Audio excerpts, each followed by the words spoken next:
Hi everyone, I am so excited to be here today to talk with you about my forthcoming book. I first wanted to thank Phil and Long and to all the members of the Department of Global and International Studies for inviting me out to speak with you today. So as a sociologist, I'm really interested in culture, history, and power with a focus on borders and empire. And you'll see in my book how these come together. And just if you're interested in the book, you have a 20% off from Stanford University Press. All right. So, on Women's Day, we seek not only to end all violence perpetuated against women, but also to address the primordial roots of violence in our country, the continued and intensifying foreign exploitation of our sovereignty and environment, proclaims Terry Ridden, president of a youth-based political party in the Philippines. Why do we say that violence emanates from foreign intervention and exploitation? Throughout history, violence has been perpetuated by invaders upon conquests of new lands. From the Spaniards to the continuing domination of the Americans, our nation has continually been beaten and persecuted to the point of subjugation. So his words echoed through a crowd gathered in Manila, the country's capital. And just a few hours away, on the very same day, a group of women stand in the middle of Magsaysay Drive, part of a thickening crowd. One woman shows her support by wearing a heart-shaped sign around her neck that says, "U.S. troops out now."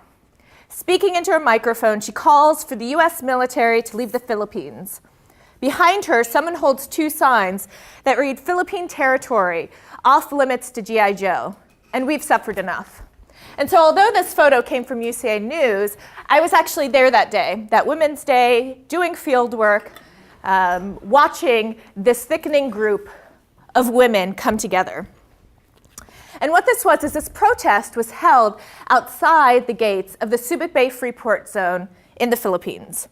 And this is a place dedicated to attracting foreign direct investment, or economic transactions through the partial or full ownership of foreign businesses in host countries. Freeport zones like Subic Bay attract these businesses by being physical places where domestic economic laws are relaxed. Right? Protests like these against foreign intervention and investment are written into the very fabric and history of the Philippines. From revolutionaries fighting against the Spaniards and US colonialism to the popular and nonviolent overthrow of the dictator Ferdinand Marcos, who was seen as a puppet of the US government, to demonstrations against the US military in the Philippines. Home to the former US Subic Bay Naval Base, the Subic Bay area has long been a lightning rod for what it means to host a foreign power.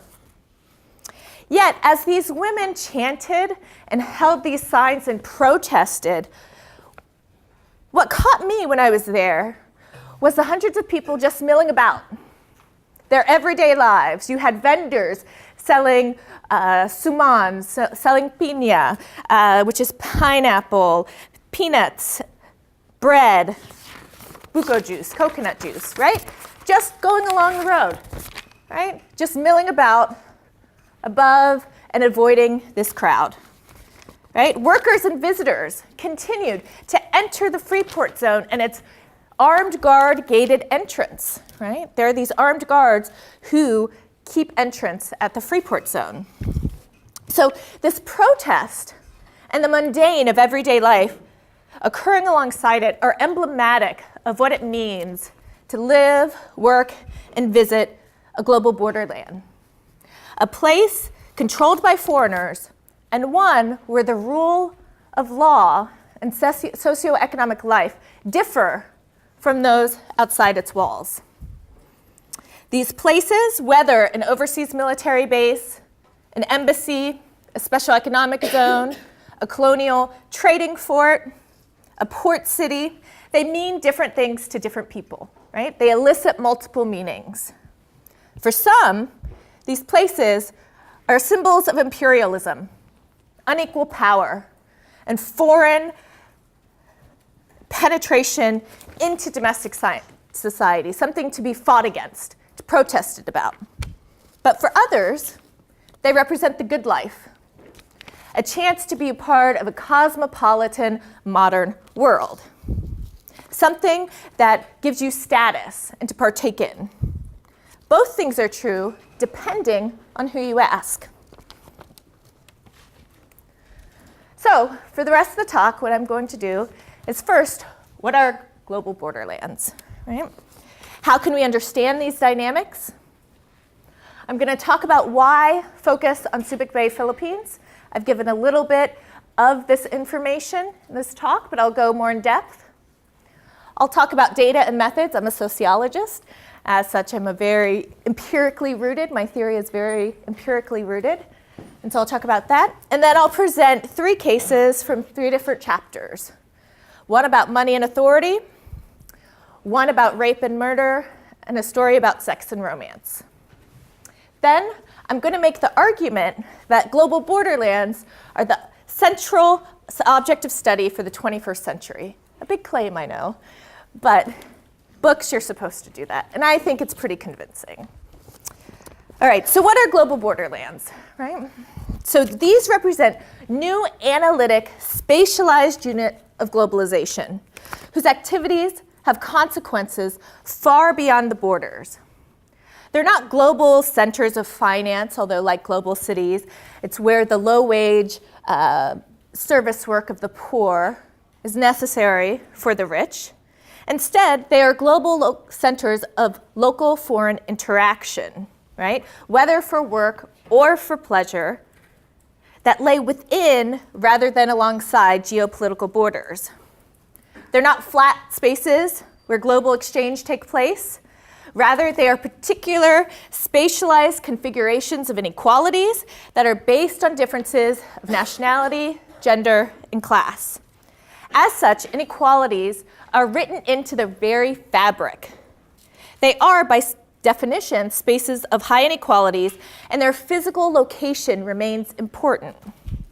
So every time you step into a place that has different socioeconomic laws or social life laws, is semi-autonomous from domestic laws, and is based on the interaction between the foreign and local, you step into a global borderland.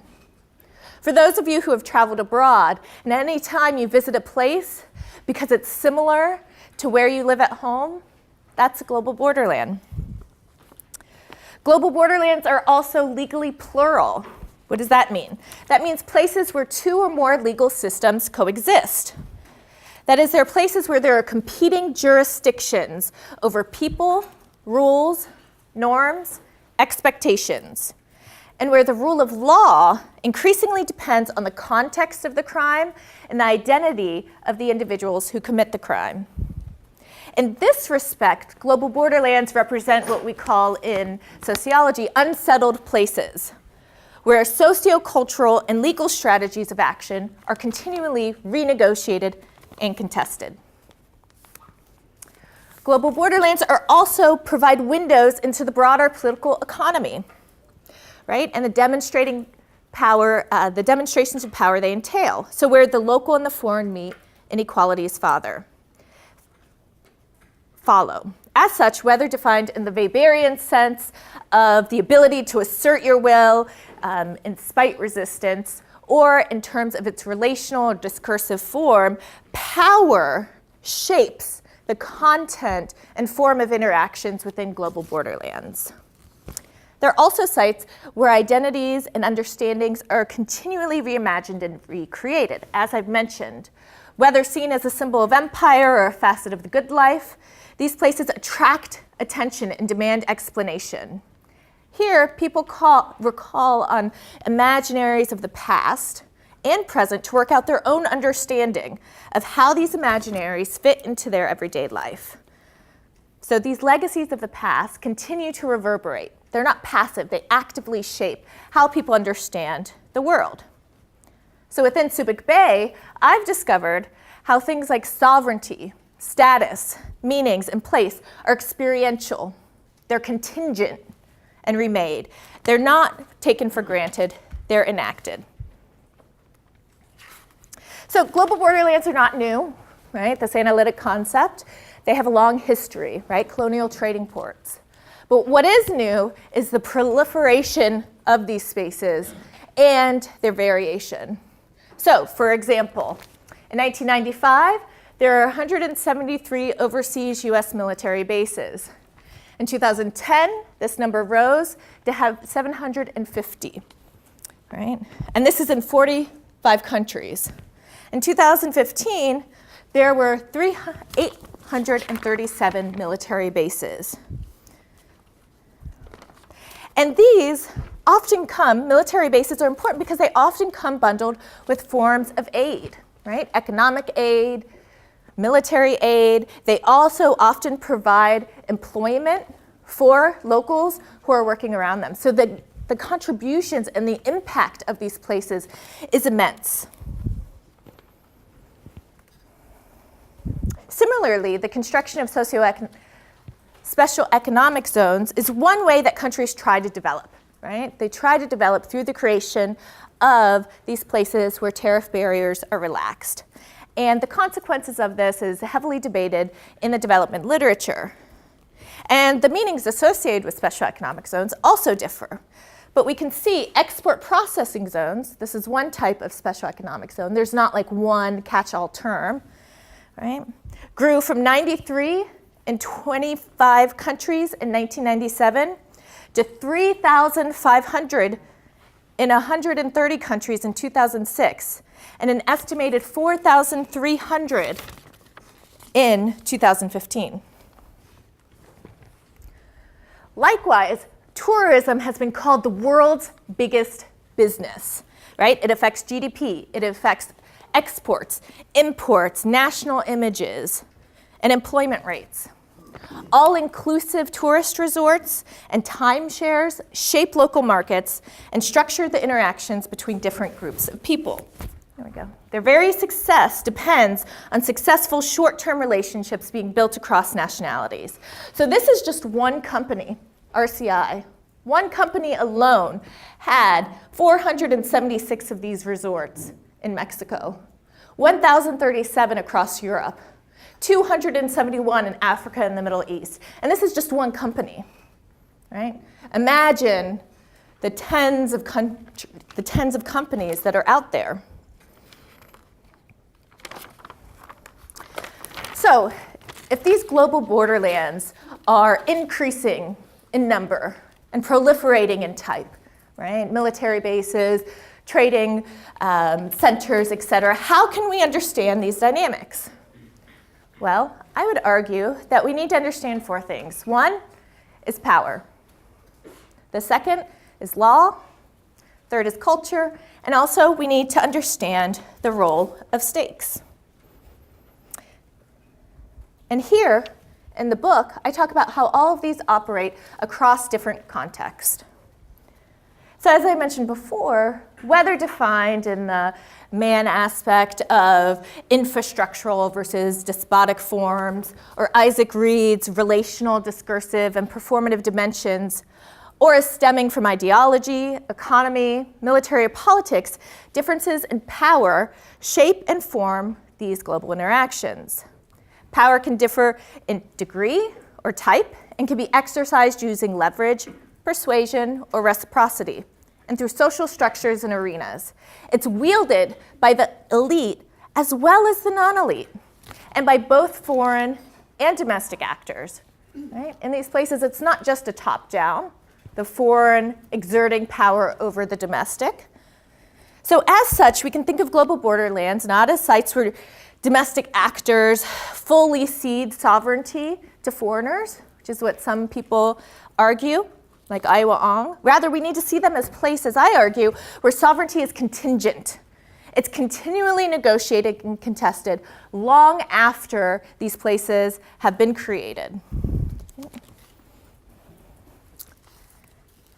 Here, I use a law and society perspective that sees laws as cultural meaning-making systems, and recognize the difference between what people call law on the books, right, these written laws, and law in action, or laws that are experienced on the ground in everyday life. These legally plural systems can be formal, or informal. So, for example, if outside of these places, being gay, having uncovered hair, or wearing shorts are illegal, prohibited, or frowned upon, within these things, they may be accepted, welcomed, or passed unremarked. So in a similar way, international agreements governing U.S. military bases or visiting forces stipulate the when, where, why, and over whom U.S. versus domestic laws apply. So too are domestic economic laws relaxed in order to attract foreign businesses. Sorry, I keep going in and out. Like the Panama Special Economic Zone. So I draw on literature, not just from law and society, but also from political science and international political economy that interrogates why states, this is really loud, why states sign treaties, is that better? Why states sign treaties, how to explain alliances and differences between what people call soft versus hard law, where soft is this more ambiguous law, and hard law are those that are explicitly laid out every single possible solution, or try to, right? I'm also a cultural sociologist. And when I talk about culture, I don't mean culture in the big C kind of meaning, right? Where there are these big clashes of civilizations a la Friedman. Instead, as a cultural sociologist, I focus on the everyday practices, how people talk, how people understand the world, right? Particularly as it relates to politics. And finally is the role of stakes, right? So the relative importance of a situation to government officials, I argue, is a key determinant of global borderland dynamics. And understanding how, when, and under what conditions these negotiations play out. So one important device for understanding stakes is the role of the media, right? Either social media, traditional media, right? And their coverage is important because scholars have shown how media helps frame our understanding of situations. However, we know that newspaper coverage is not absolute, right? That it's socially constructed itself. And it depends on conflict, intensity of the conflict, geography, audience, day of the week, right? And newspaper organizations themselves kind of play a role in what Marilyn Lester calls generating newsworthiness. Research in international law also shows how courts use the media to selectively promote cases, and also use public oral hearings and public awareness to increase public awareness of the court. And they also use the media as a way for transparency in the judicial branch, right? So here, in this kind of perspective, importance is defined a priori. That means beforehand, right? So what these scholars say is, I think XYZ is important to study. In this case, this is high stakes, and let's see what's going on.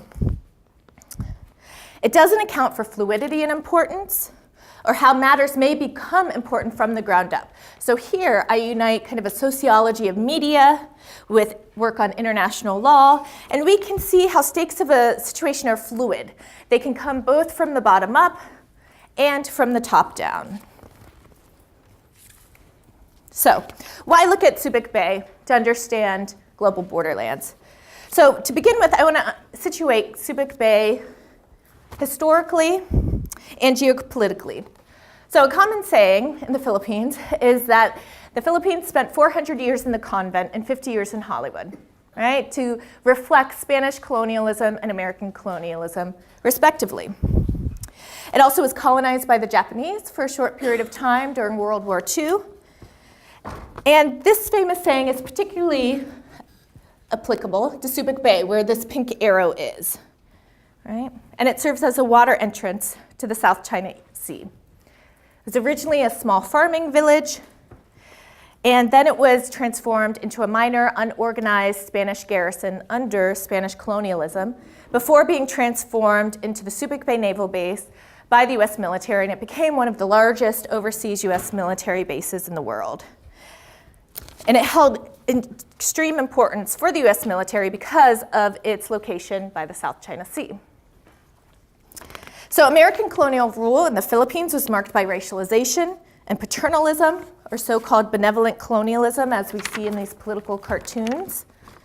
And while formal rule ended in 1946, so the Philippines became an independent nation state, it wasn't until the Philippines Senate voted the US military out of the Philippines that the US military withdrew from the Philippines.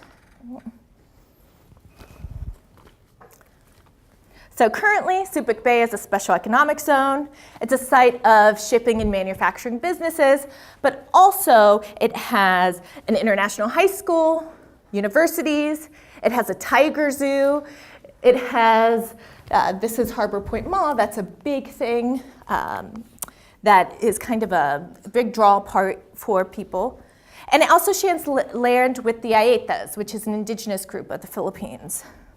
And Korean companies actually make up the largest percent of foreign-owned companies in Subic Bay, 45%, or 119 companies of foreign-owned businesses. So after the US military withdrew, the US military never really left, right? Because they were ruled by these different agreements. But they came on a visiting basis, right? And they continued to visit Subic Bay until 2014, with the Enhanced Defense Cooperation Agreement. Then the US military returned on a quasi-permanent basis. Right? So given this information, why Subic Bay? So Subic Bay serves as a Mertonian strategic research site for two reasons. One, by studying this ethnographically and historically, I can study two forms of global borderlands, right? An overseas military base and a special economic zone. Second, given its history of colonialism, of US dominance and geopolitical power in Southeast Asia, we would expect that power be lopsided, right? In favor of the Americans, right? Compared to global borderlands elsewhere. But even here, at a site of such stark inequality, as a site of colonialism and its legacies, right? We see sovereignty, meanings, and power as contingent, as continually negotiated and contested by foreigners and locals alike in a way that reproduces a global inequality in surprising ways. So in these spaces, the powerful can use ambiguities to assert their will and shape cultural understandings, but who has power, status, and authority is relational, right? Depending on who is involved, their context, and the content of interactions. Foreigners are not the only ones to exert their will. Filipinos do as well, over co-national and foreigners alike. So briefly, data and methods, and I could talk about this more in the Q&A. This is based on an ethnography, about 9 months in the Philippines, as well as semi-structured interviews with foreigners, with Filipinos, with government officials. I also had informal interviews, so I lived outside the Freeport Zone and daily transversed its gates, so I talked to people who never went in the Freeport Zone, right? Because it was this armed, guard-gated entrance. I also do an analysis of legal cases, over 429, I believe, and government documents. And here I see documents not as kind of natural objects of study, but an emphasis on who created which document when and for what purposes. So next I want to tell you one story about the push and pull of political negotiations over money and authority through an analysis of military agreements within and around Subic Bay. So I focus on the concessions that Philippine officials were able to get from the United States, the ways in which and under what circumstances they were able to assert their authority over foreigners, and when they're unable to do so. I document the everyday decisions and negotiations that shape the how and why Philippine national identity and sovereignty can be asserted in the face of foreign power and when it cannot. And these negotiations over who has authority over what and whom are carefully delineated claims between territorial sovereignty and what I call administrative sovereignty, right? Or authority, power of a government or organization over people. So whereas territorial sovereignty is about land, administrative sovereignty is about people, And I can talk more in the Q&A about how this relates to kind of Weber's understanding of sovereignty if anyone's interested. So, for example, in 1946, the Treaty of General Relations, the US recognized the Philippines as a sovereign nation. However, the agreement contained an important caveat.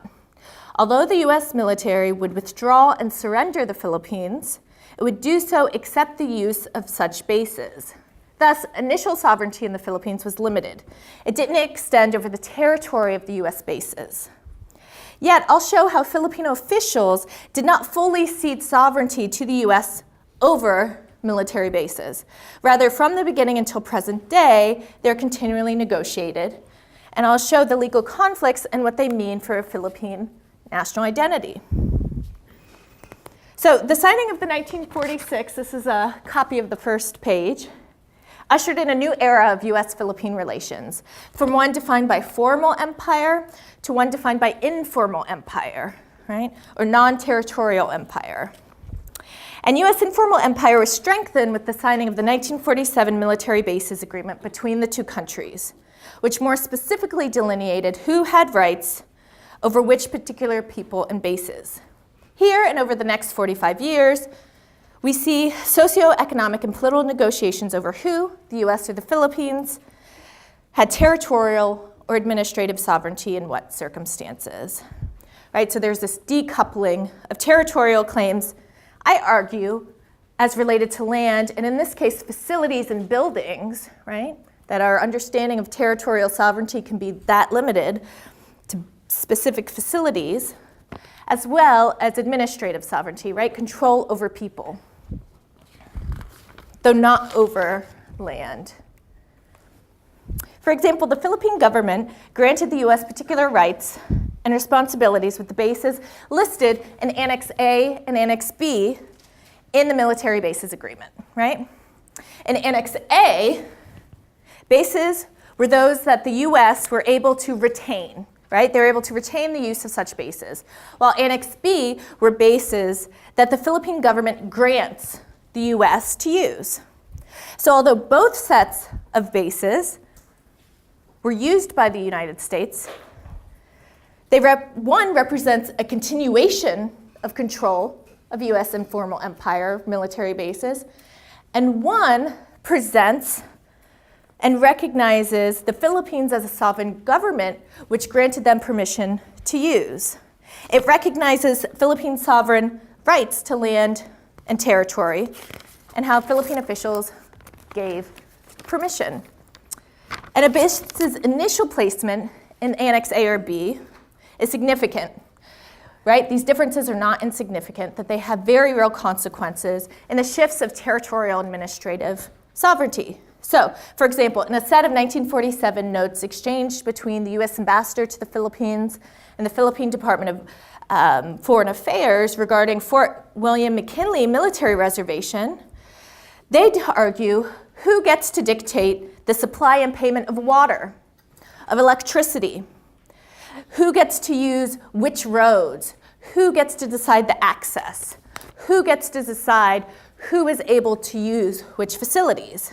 Right? So if this exchange of land was for use versus a more permanent transfer and surrender, had very different implications for the Philippine and US government, just in terms of budget, right? For what they pay for, who was responsible. And furthermore, something that's not really talked about a lot, a 1979 amendment to the military bases actually transformed them into Philippine bases that were overseen by a Philippine base commander, right?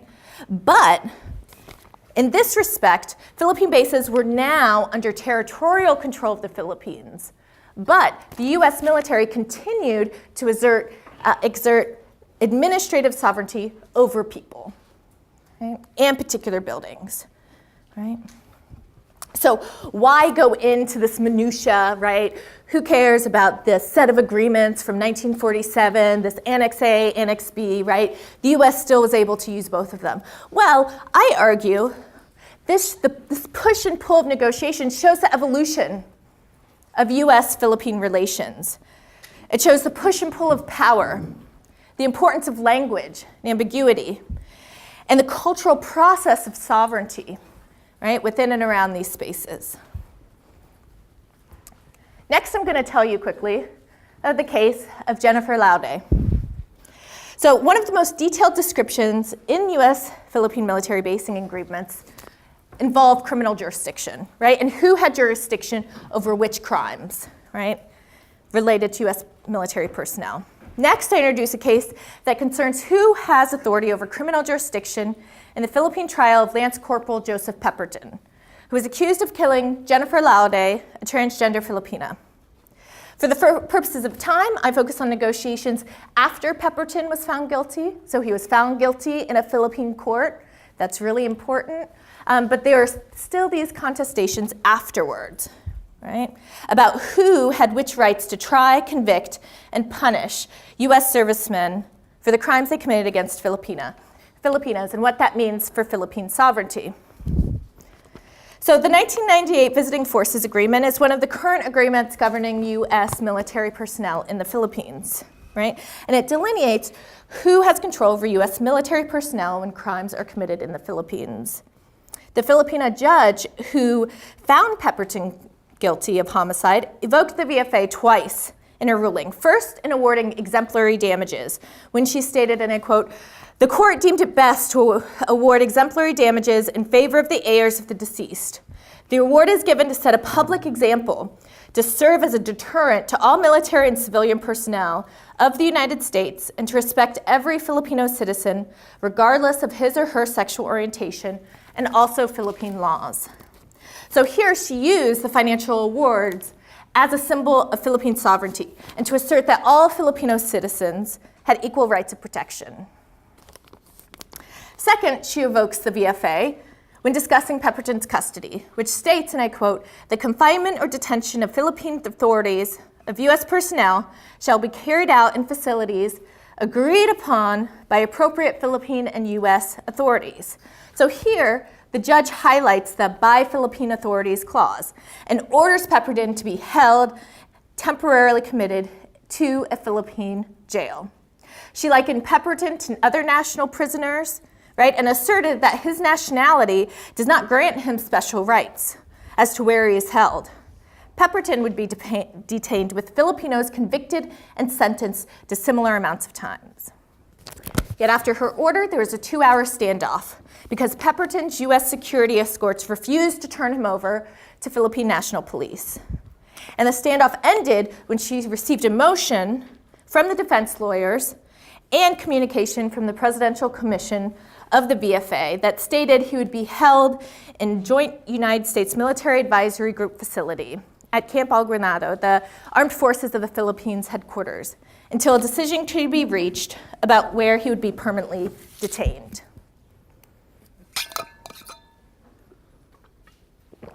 That Pepperton would serve his time there rather than a Philippine jail drew very similar critiques, particularly because his jail had certain amenities. It had air conditioning.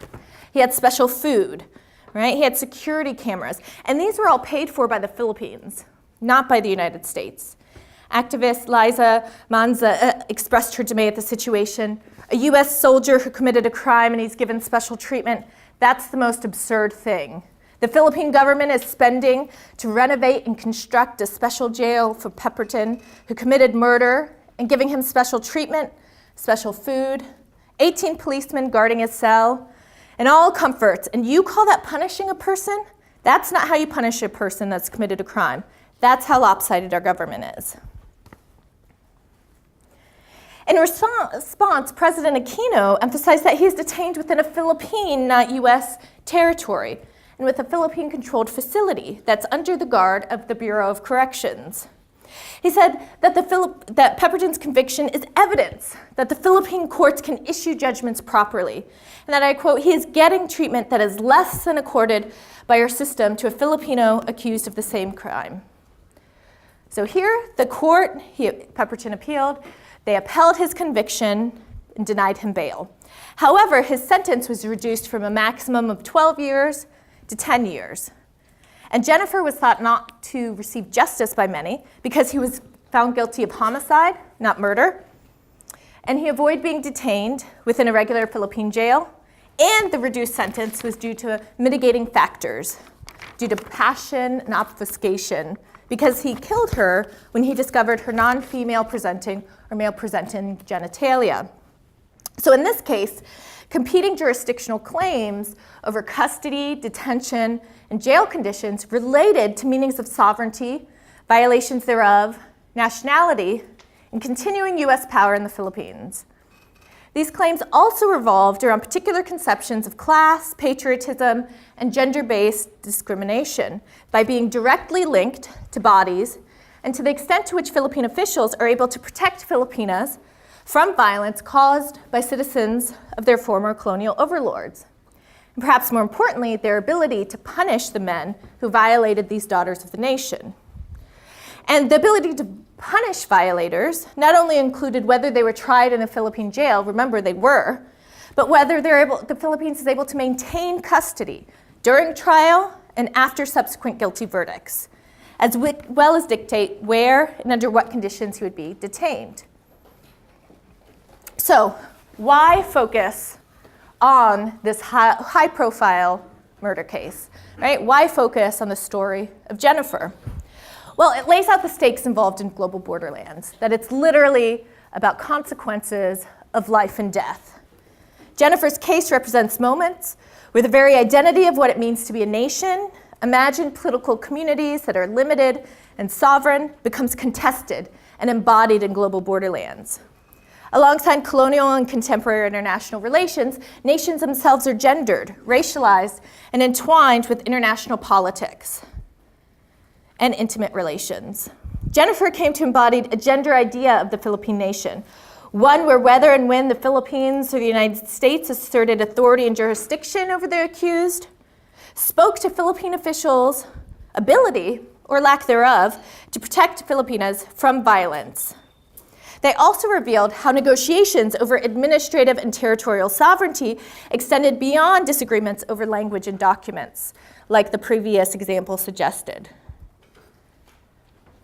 That Pepperton was held inside an armed forces of the Philippine facility mattered.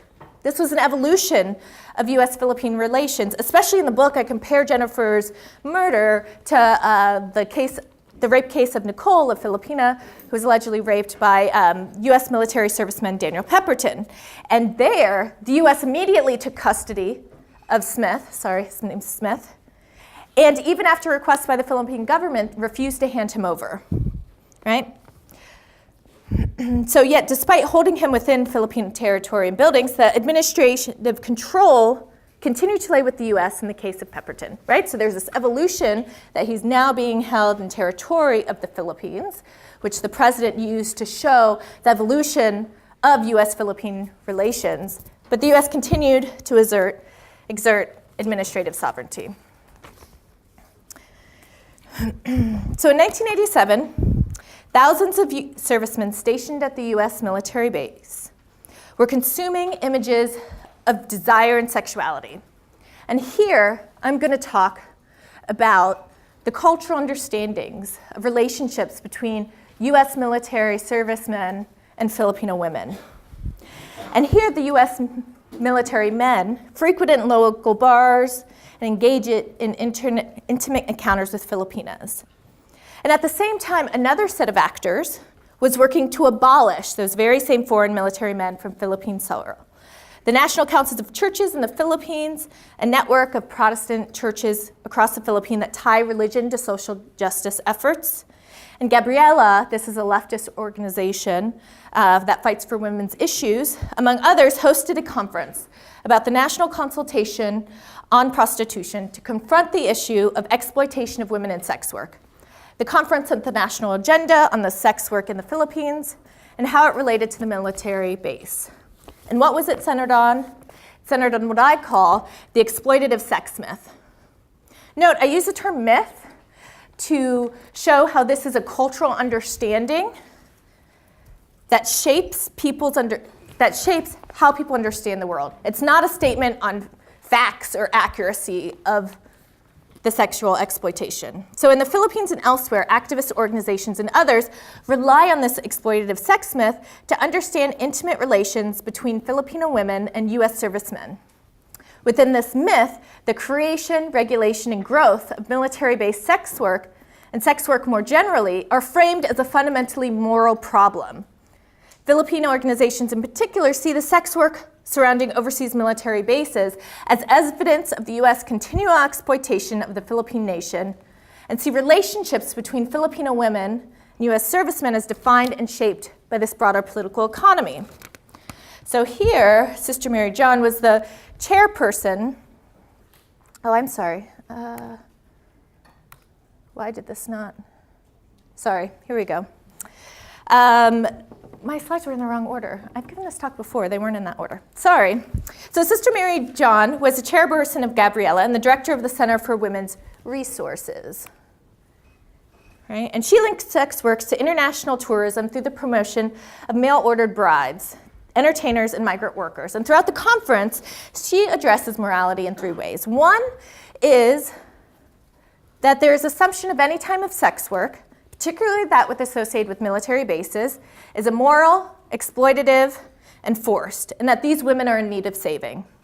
The second aspect is this delineation between who can be saved and who cannot.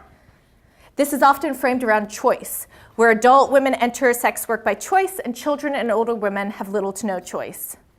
She described a telling encounter. The most pathetic thing I saw was on the staircase going to Penthouse, a brothel. They're about 40 to 35 years old and very haggard. I said, what's going to happen to them? They no longer have any prospect of doing trade. They're very ready and open to whatever rehabilitation work you can give them. I think that's a chance. Finally, another aspect of immorality is about foreign men who are classified as immoral, traveling to these places only for sex. And what it does, it negates any kind of different understandings of intimate relations that occur between Filipino women and foreign men as exploitative, right? So in the book, I tell stories of women whose experience echoed these aspects. And here, I just want to highlight one really quickly. So when Alma was in high school, she moved to Olongapo City, where her brother was the manager of the bar, 9,000 Club. And her brother financially supported her parents and encouraged her to date Americans, but she refused. She ran away. She got pregnant with a Filipino man, and he left her, right? And years later, she met her brother again, and he invited her to work into the bar since she was no longer a virgin. And so she agreed, and she was a cashier. She was on the peripheries of sex work, but she saw that the salary was low, right? And she found out that pay was based on tips. And so she says, there comes a time when you really need money, like when my son was sick. I was desperate for money, so I had no choice. So she went out with American, and the first few times she backed out. But then her brother said, you need to have sex with this American, or else you can no longer work here. But she describes these dates as performances. When you see a bar, all the women will be smiling, but inside we feel like we are being raped. When we are cursed, we smile. Most of the women are on drugs just to forget. To be able to swallow what's happening, frowning, will not get you money. So then this organization to help sex workers leave, Book Load, came, and she eventually sought their help. And now she heads Book Load and helps kind of other women escape it. So here, her narration echoes these themes of exploitation of sex workers and immorality of the industry. And morality was redefined to indict the broader structural conditions, right? And organizations that facilitate sex work, such as overseas military bases, right? And in tying women's and men's identities to national identities and broader power relations, they used it as a critique Philippines' dependence on the United States.